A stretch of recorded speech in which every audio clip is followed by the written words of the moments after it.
صلی اللہ علیہ وسلم نے فرمایا جب تیرے گھر کی طرف مہمان چلتا ہے نا ویسے رزق بانٹنے کی ڈیوٹی اور فرشتوں کی ہے، حضرت جبریل کی ڈیوٹی نہیں۔ لیکن جب تیرے گھر کی طرف، میں کنز المال کی حدیث عرض کر رہا ہوں، حضرت ابو ہریرہ رضی اللہ تعالیٰ عنہ حدیث کے راوی ہیں، فرماتے جب مہمان تیرے گھر کی طرف چلتا ہے نا تو اللہ کریم حضرت جبریل کو دوڑاتے ہیں، فرماتے ہیں مہمان کے جانے سے پہلے پہلے اس کا رزق فلانے بندے کے گھر میں پہنچا دے، جاتے نہیں، جانے سے پہلے رزق پہنچا دے۔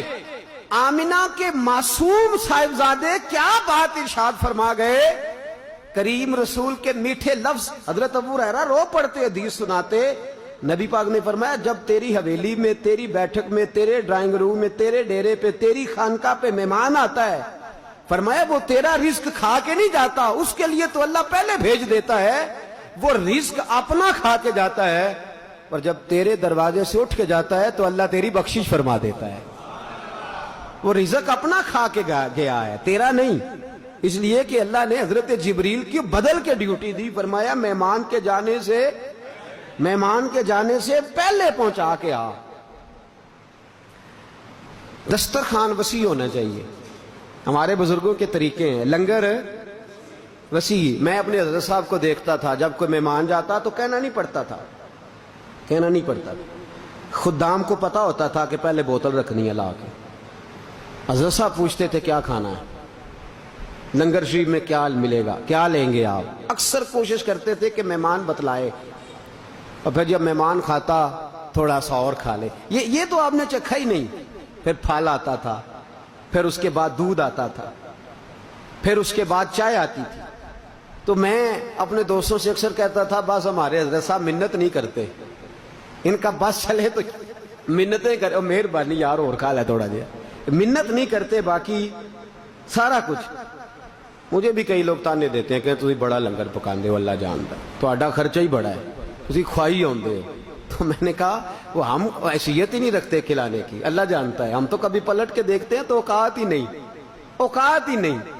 یہ تو میرے نبی پاک نے فرمایا ہے کہ جب کوئی تیری طرف چلتا ہے تو رزق اللہ اس کا پہلے بھیج دیتا ہے، اس کا رزق اللہ تبارک و تعالی اس کا رزق پہلے سے بھیج دیتا ہے، حیثیت ہی نہیں۔ بس کنکا میں کن تے فصلاں ٹہ کر تے ہووے بخت سولا، تے دنیا آوے تے کھا جاوے، تے راضی ہووے بھلا۔ دیکھیں نا نبی پاک صلی اللہ تعالیٰ علیہ وسلم نے ارشاد فرمایا، حضور سید عالم صلی اللہ تعالیٰ علیہ وسلم کا طریقہ کیا ہے، مہمان نوازی کے بارے میں حضور کا طریقہ، مسجد بنائی ہے تو حضور نے ساتھ چبوترا بنایا اصحاب صفا کا، 70 مہمان ہر وقت موجود رہتے تھے۔ کتنے تسی نہ رکھیا جی نے، ہاں نہ تے کرو نا، کتنے، کس وقت، ہر وقت۔ اور حضور کی اور صحابہ کی ڈیوٹی تھی لنگر پہنچانا، اصحاب صفا۔ حضرت ابو طلحہ انصاری کے باغ میں کھجوریں پا گئی تو حضور نے فرمایا مجھے کیا فائدہ، میرے مہمانوں کو تو نے پہنچائی کوئی نہیں، گھر نہیں میرے مہمانوں کو۔ یہ طالب علم حضور کے مہمان ہوتے، 70 کے قریب اصحاب صفا ہیں، اور جو مہمان آتا تھا وہ بھی ان کے ساتھ رہتا تھا۔ تو حضرت ابو طلحہ انصاری فرماتے ہیں میں گیا نہیں، میرے باغ میں انگور اور کھجوریں پکی ہوئی تھی تو میں مہمانوں کو لینے نہیں گیا کہ چلو آ جاؤ طالب علم بھیجو لنگر لے آئیں، گیا نہیں، بلکہ میں نے رسی لی اور اصحاب صفا کا جہاں چبوترا تھا وہاں میں نے رسی باندھ دی، اور روزانہ سویرے میں تازے خوشے انگوروں کے اور کھجوروں کے توڑتا، رسی سے لٹکا دیتا، جو مصطفیٰ کا مہمان آتا وہ آتا جاتا، کھاتا جاتا اور نبی پاک کا شکریہ ادا کرتا جاتا۔ دنیا آوے تے کھا جاوے تے راضی ہوئے واللہ۔ عزیزو یہ لطف ہے، یہ پیار ہے، یہ محبت ہے، اور خدا کے بندے کہاں سمیٹ کے لے جائے گا۔ دیکھیں نا حبیب پاک صلی، اور پھر حضور کا انداز کیا ہے، ہر بندے کی خاطرداری، ہر بندے کی۔ حضرت عائشہ صدیقہ فرماتی ہیں ایک بندے کے بارے میں حضور نے ذکر فرمایا کہ اخلاقی طور پہ اچھا نہیں، یہ بات آپ نے ضرور یاد رکھنی ہے۔ حضور نے ذکر فرمایا کہ بندہ صحیح نہیں،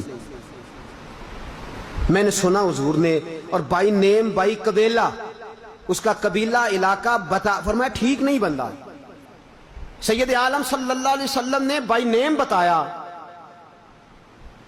لیکن جب وہ آیا نا کچھ دن پہلے اس کا ذکر ہوا اور حضور علیہ الصلوۃ والسلام نے فرمایا اسے صحیح ہونا چاہیے، یہ اخلاقی کمزوریاں ہیں، اصلاح کے لیے حضور نے فرمایا۔ فرماتے ہیں جب وہ آیا تو نبی پاک نے کھڑے ہو کے استقبال فرمایا۔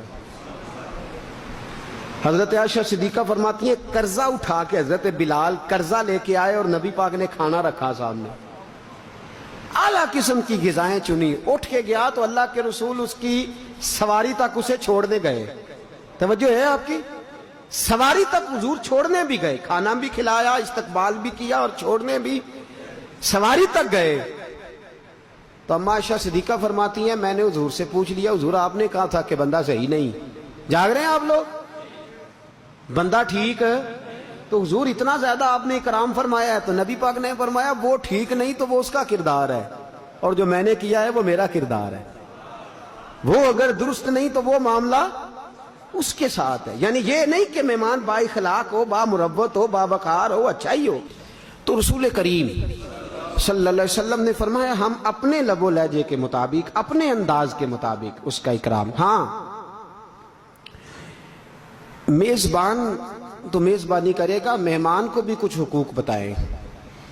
مہمان کو کہا ہے کہ وہ میزبان کو مشکل میں نہ ڈالے، وہ یہ نہ کرے کہ جی ہو آپ نے یہ والا مرغا لے آئے آپ ولایتی، یہ تو میں نے کبھی کھایا ہی نہیں، تو بھئی آپ ساتھ لے آتے پکا کے، آپ کو کھلا دیا جاتا۔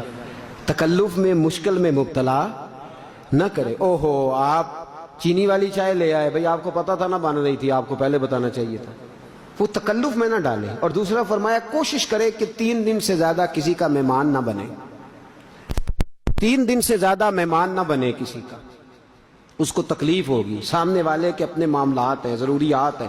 ہاں 2-3 چیز لوگ اس سے مستثنا ہیں، کچھ لوگ ایسے ہوتے ہیں جن کا آنا بطور مہمان نہیں ہوتا، بطور خلوص ہوتا ہے۔ جس طرح اب یہ لوگ نا اپنی مرضی کا مطلب لیتے ہیں، تو میں ذرا وضاحت کرنا ضروری سمجھتا ہوں۔ کوئی بھائی جا کے بہن کو نا حدیث سنا دے کہ 3 دن سے زیادہ مہمان نہیں بننا چاہیے، بہنیں مہمان نہیں ہوتی، بیٹیوں کا حصہ ہوتا ہے باپ کی جائیداد میں۔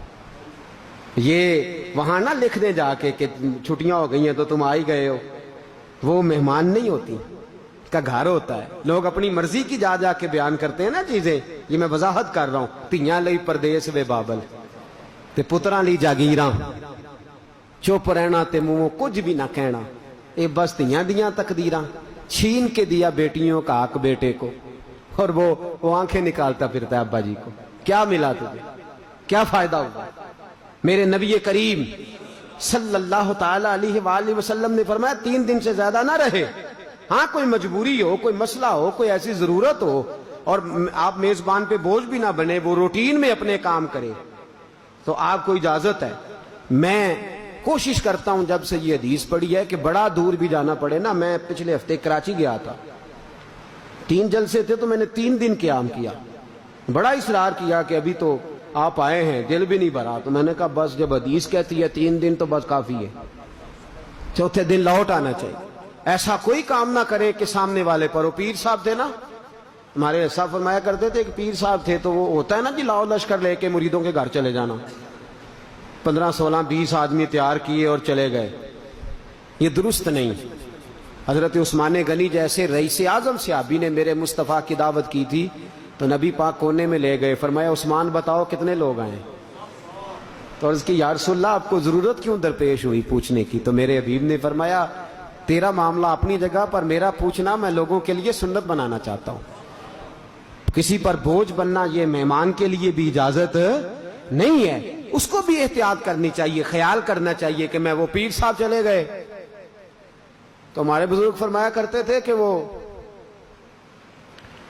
اب مرید نے ظاہر ہے بیچارہ مزدور تھا، گھر پیر کا روشن ہے چراغوں سے دیوں سے، اور مرید بیچارے کو میسر نہیں مٹی کا دیا بھی، اور اقبال کہتے ہیں مرید سادہ تو رو رو کے ہو گیا تائب، کاش اس پیر مغاں کو بھی مل جاتی توبہ کی توفیق۔